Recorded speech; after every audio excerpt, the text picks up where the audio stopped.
ভেতরে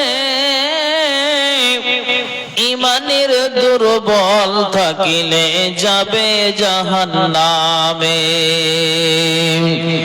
সে দাজ্জাল ভাঙাইবে তোরে, ইমানের দুর্বল থাকিলে যাবে জাহান্নামে। ও তুমি যতই মিনতি করো,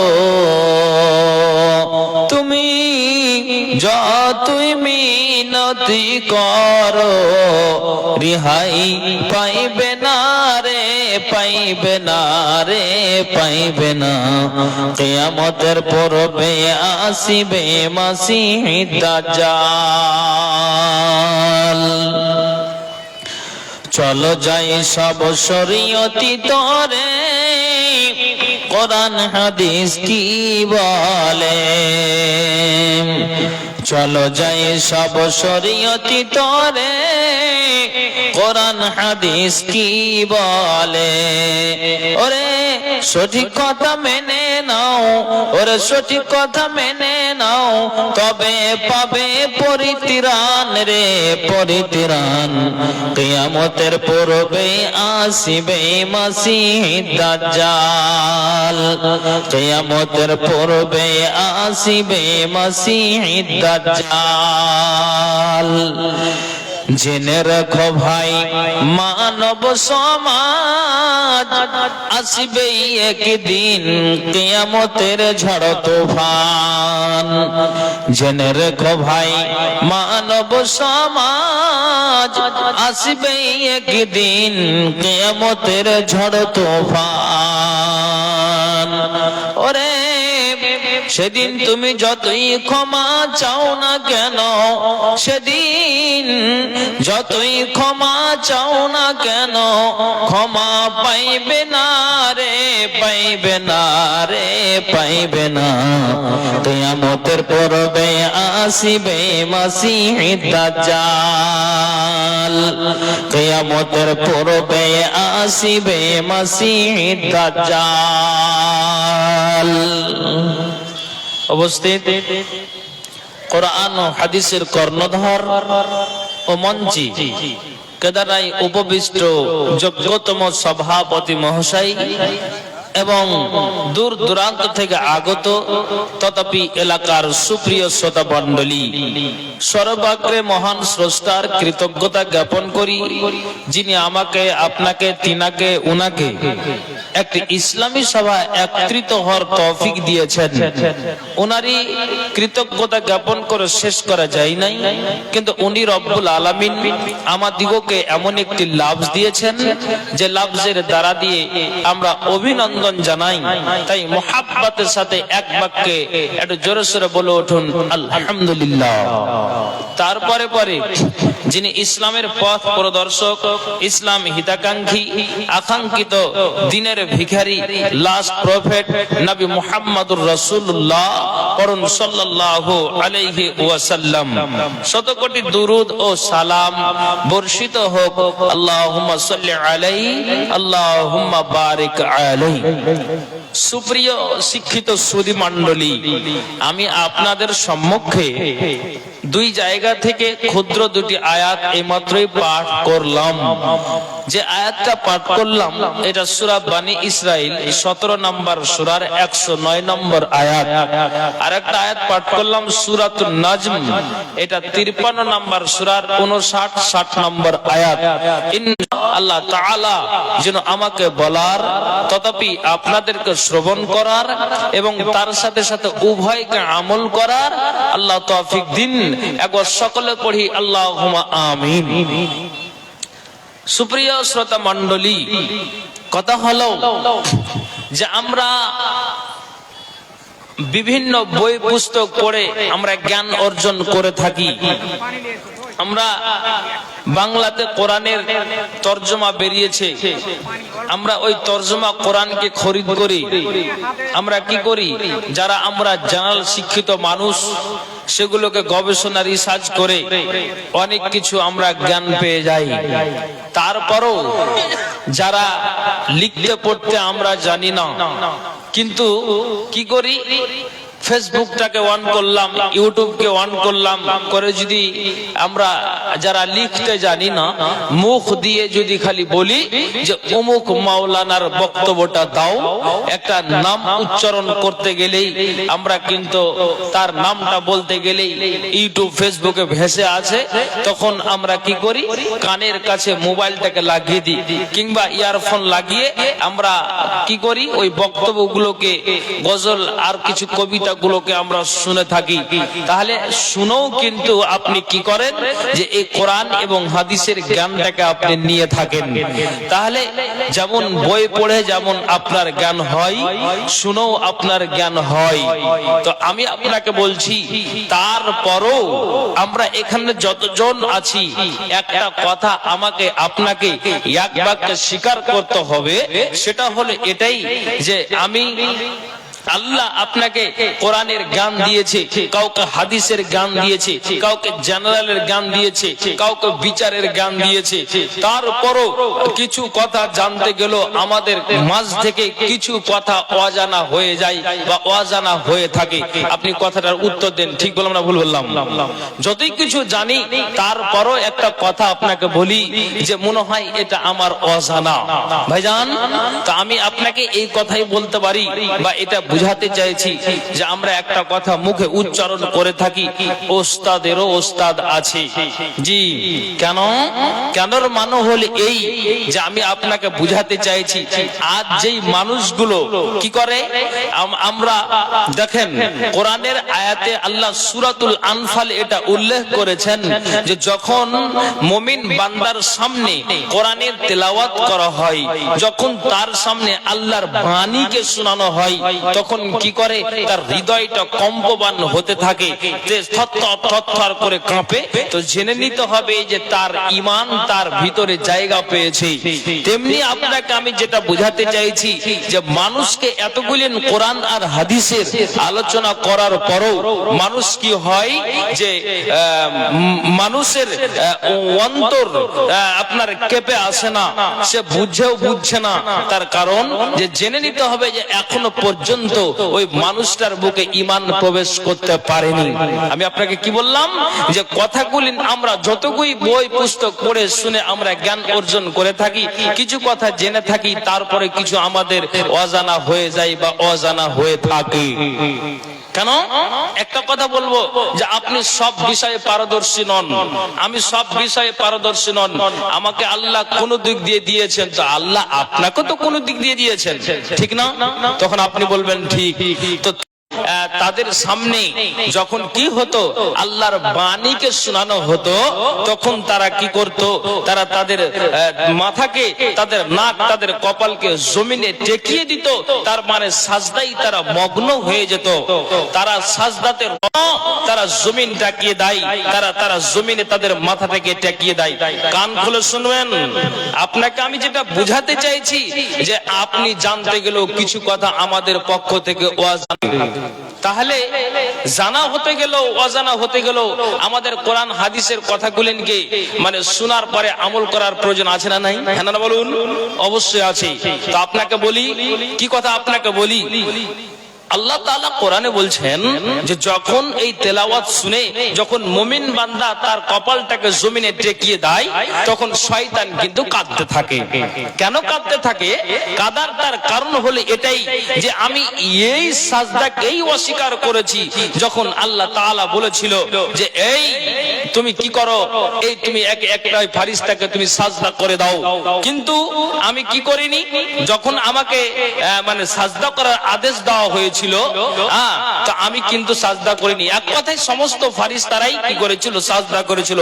আমি ইবলিস কিন্তু সেটাকে অস্বীকার। আর যদি আমরা শয়তানকে আমরা যদি লাথি না মারতে পারি, সাজদা দিয়ে কাঁদাতে না পারি, তাহলে ও হাসবে যে আমার দলে আমি একটা লোককে পেয়ে নিয়েছি। ভাইজান,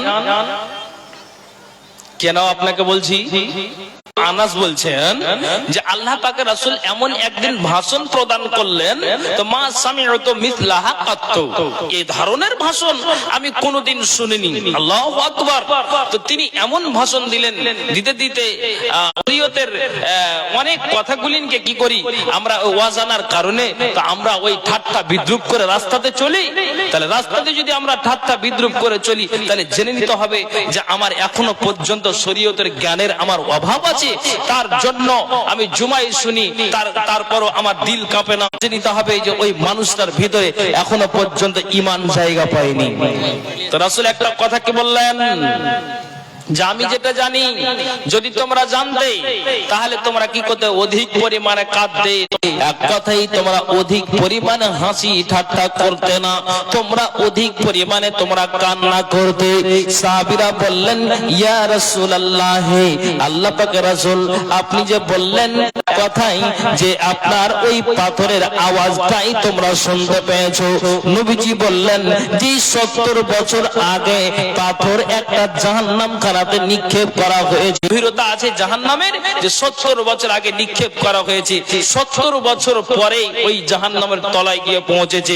সাহাবীরা আশ্চর্য হয়ে গেলেন।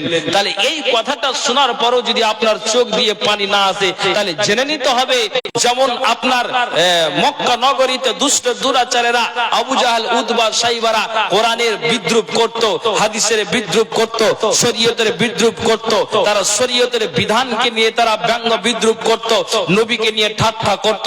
তো এই জমানার মানুষগুলো কি তাকে বলছি যে এই কথা শোনার পরও যদি এই মানুষটার এই আচরণটা এরকম হয়, তাহলে জেনে নিতে হবে যে এখনো পর্যন্ত ওই মানুষটার বুকে ঈমান জায়গা পায়নি। কথা বুঝা আসছে? আপনি হানানা বলবেন, আপনি হানানা করেন। সাহাবাদের সামনে ব্যক্ত করলেন, তখন তারা কম্পমান হয়ে গেলেন। এই জন্য আপনাকে আমি বলছি যে শোনো, তোমরা আজকালকার মানুষ যারা এইরকম আচরণ করে বেড়াও, তাহলে আপনাকে এটাই বলা যাবে যে ওই আপনার মক্কার লোকের যারা মুশরিক।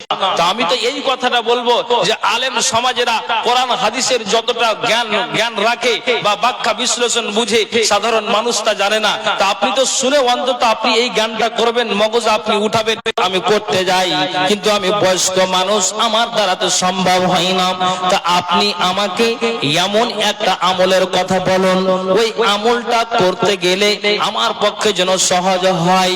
একটা মানুষকে আপনি জিজ্ঞেস করেন তো, যে মানুষটা বাড়ি থেকে চেষ্টা করে কিন্তু মসজিদে আসার আর তার ক্ষমতা হয় না, তেমনি এমন একজন ব্যক্তি নবীজিকে জিজ্ঞেস করলেন আল্লাহ পাকের রাসূল গো, আমার বয়স হয়ে গিয়েছে, আমাকে আপনি এমন একটা আমলে অবশ্যই আল্লাহ তাআলা তোমার এই আমলটাকে কবুল করবেন। নবীজি বললেন তুমি কি করবে? তোমার বয়স হয়ে গিয়েছে, চায়ের আড্ডাতে গিয়ে তুমি ফালতু কথা না বলে, ওয়াকাত্ত কথা তুমি না বলে, নোংরা কথা না বলে, তুমি যেখানে সেখানে 5টা মানুষকে এক জায়গাতে নিয়ে বসে গল্প গুজব না করে তুমি কি করবে? তুমি নিজে তুমি একটা জায়গাতে বসে যাবে, নিচে বসবে তুমি, কিংবা একটা চেয়ার নিয়ে বসে যাবে। আর বসে যাওয়ার পরে তুমি কি করবে? আল্লাহর জিকির আজকারে তুমি মাশগুল থাকবে, তুমি রত থাকবে।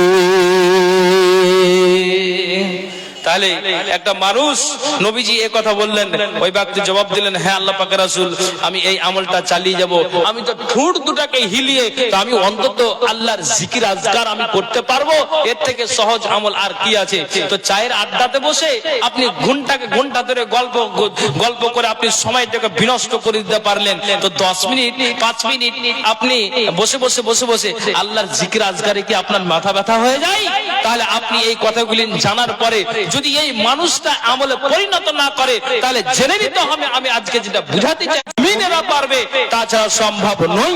যেহেতু যে মানুষটা জীবনে নামাজ পড়ে না, আল্লাহর ইবাদত ধাপিত হচ্ছে না, তাহলে আপনি বলুন এই মানুষটার জন্য এই কথাগুলি তার জন্য বোঝা হয়ে যায়।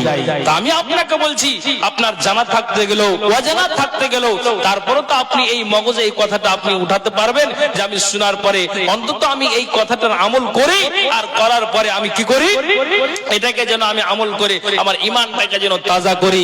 আল্লাহ পাকের রাসূল বলছেন যে শুনো, আলা উখবিরকুম বিআফজালি আমালিকুম, আমি কি তোমাদেরকে উত্তম আমলটা বলে দিব না? কেমন উত্তম আমল? নবীজি বলছেন, কান খোলো শুনো। একটা মানুষের বাড়িতে যদি সোনা থাকে, একটা মানুষের বাড়িতে যদি চাঁদি থাকে, ওই সোনা আর চাঁদিকে পিপলার মাদ্রাসাতে যদি দান করে, তো দান করার চাইতো সোনা আর চাঁদি দান করার চাইতো। তারপরে নবীজি বলছেন, আপনার দুশমনের সাথে মোকাবিলা করার চাইতো আমলটা উত্তম। কাজে আল্লাহ পাকের রাসূল বলছেন, আলা উখবিরকুম বিআফজালি আমালিকুম, আমি কি তোমাদেরকে উত্তম আমলটা বলে দিব না? কেমন উত্তম আমল? যে একটা মানুষ নিজের বাড়িতে সোনা চাঁদি আপনার ওটা যদি দান করে পিপলার মাদ্রাসায়, আপনার কি করে দুশমনের সাথে মোকাবিলা করে ওই মানুষটা, কোরআনের যে মানুষটা বিরোধিতা করে, নিজেই সে কি করে আপনার কি করে আপনার বাহুবলের শক্তি দেখিয়ে, ইমানের শক্তি দেখিয়ে ওই ব্যক্তিটা যেন লড়াই চালিয়ে যায়। তো নবীজি বলছেন, ওই মানুষটা 60-65 বছর হতে গেল, এখনো পর্যন্ত তার ইমান জায়গা পায়নি। আপনার এখনো পর্যন্ত ওই মানুষটার বুকে ইমানের জায়গা পায়নি, ইমান বাসা বাঁধেনি।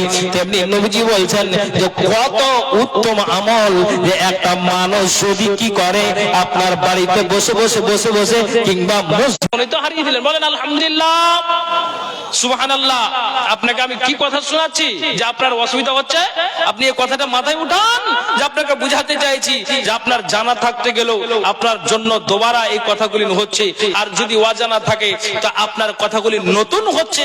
তো নতুন হতে গেল অন্তত যে মানুষটা এই কথা কত আপনি জটিল কথাটা পেলেন, যে স্বর্ণ মুদ্রা দান করার আর দুশমনের সাথে মোকাবেলা করার চেয়ে উত্তম আমল হলে এটাই, যে যদি মানুষটা কি করে ওর কথা বলছেন যে এই লোকটার চরিত্রহীন, বাজে, নোংরা, লোকটা অবৈধ, আপনি এই কথাটা বলতে চাইছেন। তা আপনার কবরটাকে কি আপনি তৈরি করতে পেরেছেন? যে আমি কিয়ামতের দিন যাব, আমি মরবো, তো মরার পরে আমার কবরে আমি প্রশ্নের উত্তর তাড়াতাড়ি করে দিতে পারবো। আর আমার এখানে একটা মেসেজ দিয়েছেন, 5,000 টাকা দিয়ে আমাদের জলসায় দান করেছেন। সেই টাকাটা আমাদেরকে কালকে গিয়ে ওখানে কোনো একটা লোক পাঠিয়ে নিয়ে আসতে হবে। ওটা আমরা লিখে নিচ্ছি, কালকে ওটা আদায় হয়ে যাবে। আচ্ছা, আলহামদুলিল্লাহ। আল্লাহ যেন এই দানটাকে কবুল করে, সকলে বলে আল্লাহুম্মা আমিন। সহজ কথা, আপনি ইমানটাকে তাজা করুন, নিজের কবরটাকে আমি যেন তৈরি করতে পারি, আমি যেন নাজাত পেতে পারি, তার ভাবনাটা ভেবে আমাকে কদম ফেলতে হবে। এই জন্য আপনাকে এই কথাটাই আমি বুঝাতে চাইছি। কি কথা? চলুন আপনাকে আমি বলছি, যেহেতু এখন মনে করুন যে যারা যারা কি করে নিয়মিত যদি বিছানাতে ঘুমাতে যায়, তো বিছানাতে আপনার কি করলো না, কিন্তু যেই মানুষটা না আপনার কি করলো না নামাজ পড়ে, না মানুষটা আপনার জিকির আজকার করে, এক কথাই শরীয়তের ধার ধারে না, ওই মানুষটা আপনার যখনই সন্ধ্যা শয়তান ও আলা কাফিয়াতে রাসে আহাদুকুম, যখন মানুষ ঘুমিয়ে যায় তখন শয়তান কি করে আপনার ওই ঘাড়ের পিছন দিকে আপনার কি করে 3টা গিরা লাগিয়ে দেয়, 3টা গিরা লাগিয়ে দেয়। আর 3টা গিরা লাগিয়ে দেওয়ার পরে ওই মানুষটাকে আপনার যখন বাচ্চা তবে ঘুমিয়ে দেয়। আর একটা কথা পরে, আলাইকা লাইলুন তাবিলুন, আলাইকা লাইলুন তাবিলুন, আলাইকা লাইলুন তাবিলুন। এরে পিপলা গ্রামের মা আর বোনেরা, বাবা আর ভাইরা, রাত অনেক লম্বা, কাজে নিদ্রা যাও, রাত অনেক লম্বা, কাজে তুমি ঘুমিয়ে যাও। এখন তুমি জেগো না, এখন তুমি জাগ্রত করো না, খবরদার তুমি চেতন হয়েও না, শুনলো না। তেমনি যেন শয়তান বলে অনেক লম্বা রাত, কাজেই তুমি নিদ্রা যাও। রাসূল বলছেন যে এবার জেনে নাও, জেনে নাও, জেনে নাও তারিকাটা জেনে রাসূল এই ওই মানুষটা যদি ঘুম ভাঙার পরে আপনার অলসতা না করে আবার বিছানাতে যদি না ঘুমায়, তো শয়তান যে ঘাড়ের পিছনে 3টা গিরা লাগিয়েছে, রাসূল বলছেন যে যত জিকির আজকার বিছানাতে বসে বসে করে নাই, সুবহানাল্লাহ আলহামদুলিল্লাহ আস্তাগফিরুল্লাহ লা ইলাহা ইল্লাল্লাহ, সুবহানাল্লাহ আলহামদুলিল্লাহ আস্তাগফিরুল্লাহ লা ইলাহা ইল্লাল্লাহ, যখন ওই মানুষটা বিছানাতে বসে বসে একটা গিরা তোমার খুলে যায়, একবার জোরে বলুন সুবহানাল্লাহ। আর কটা থাকলো গিরাজি ভাই, একটা হ্যাঁ না বলেন তো? দুটা থাকলো, তো দুটারও পদ্ধতি আল্লাহ রাসূল দিয়ে দিয়েছেন। যদি আপনার জিকির আজকার করার পরে একটা গিরা খুললো, তো নবীজি বলছেন তারপর লোকটা অলসতা না করে ফাইন তাওয়াজ্জা, যদি মানুষটা কি করে আপনার বিছান থেকে লাহাবটাকে পুষ মাসের সময় ছেড়ে দিয়ে লোকটা যদি কি করে টিবল থেকে এক বদনা এক লোটা পানি নাই, উযু বানিয়ে নাই, উযু বানিয়ে নিল, আর উযু বানার পরেই লোকটা দাঁড়িয়ে আছে, এখনো পর্যন্ত বিছানায় ঘুমায়নি। নবীজি বলছেন যে শয়তান যে আপনার গিরা তিনটা লাগিয়েছে, উযু বানার পরে দ্বিতীয় গিরাটাও খুলে যায়। আবার পড়ুন সুবহানাল্লাহ। তারপরও নবীজি বলছেন যে আপনার উযু বানার পরে মানুষটা অলসতা না করে আপনার বাড়িতেই যদি কি করে 2 রাকাত নামাজটাকে আদায় করে নেয়, ফাইন তাওয়াজ্জা, আপনার উযু করার পরে ফাইন সাল্লা, যদি ওই লোকটা 2 রাকাত নামাজ বাড়িতে আপনার পড়ে নাই, তাহলে রাসূল বলছেন যে শয়তানের 3টা গিরা খুলে যায়। তখন সঙ্গে সঙ্গে শয়তান অপমান হয়ে যায়, তোমার বাড়ি থেকে বেরিয়ে যায়, তোমার বাড়ি থেকে চলে যায়। তখন তোমার যেন হাসি খুশিতে তোমার সকালটা হয়, তোমার অলসতাটা কেটে যায়। শয়তান বুঝলো এই বাড়িতে আমার আর সুযোগ মিলল না। আর যদি তুমি কি করো, এই কথাগুলিকে জানার পরও যদি তুমি আমল না করো, শয়তান বলে যে আমার দলের আমি লোক পেয়েছি। কেননা আল্লাহ রাব্বুল আলামিনের নবী বলেছেন, যেই মানুষটা কোরআন তেলাওয়াত করতে করতে যখন সাজদার আয়াত আসে আর যখনই সাজদাতে পড়ে যায়, তো শয়তান কাঁদতে থাকে যে পড়লো তারপরে সাজদাতেও তার রত হয়ে গেল, শয়তান কাঁদে। এই আমলগুলি যদি করি তাহলে শয়তান বেইজ্জত হয়ে বাড়ি থেকে বেরিয়ে যায়। কাজে আমি আপনাকে বলছি যে জানার পরও যদি এই মানুষটা এই কথাগুলিকে আমলে পরিণত না করে, তাহলে জেনে নিতে হবে যে মানুষটার এখনো পর্যন্ত ঈমান বুকে জায়গা পায়নি। ভাইজান, এই জন্য আপনাকে আমি বলছি, আর একটা আমি আপনাকে হাদিস বলবো, যেহেতু একটা দায়িত্ব আমার মাথায় আছে। কি কথা? এই হাদিসটা শুনুন। এই জন্য আমি শুরুতে বলেছি, রাসূল বলছেন শোনো, আমি যে কথাগুলি জানি যদি তোমরা জানতে